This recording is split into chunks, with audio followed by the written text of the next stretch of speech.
সার্বিক নিরাপত্তার স্বার্থে সাংবাদিকদের প্রবেশের জারি করা নিষেধাজ্ঞা সংশোধন করেছে নির্বাচন কমিশন ইসি। একই সঙ্গে নির্বাচন ভবনে সাংবাদিকদের প্রবেশ ও অবস্থানে কোনো বাধা নেই বলেও জানিয়েছে সংস্থাটি।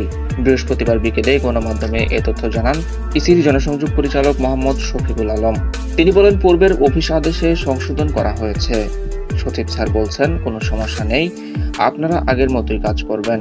এর আগে বৃহস্পতিবার সকালে নির্বাচন ভবনের সার্বিক নিরাপত্তার জন্য দর্শনার্থীদের মতো সাংবাদিক প্রবেশ ও অবস্থানে কড়াকড়ি আরোপ করে অফিস আদেশ জারি করে নির্বাচন কমিশন।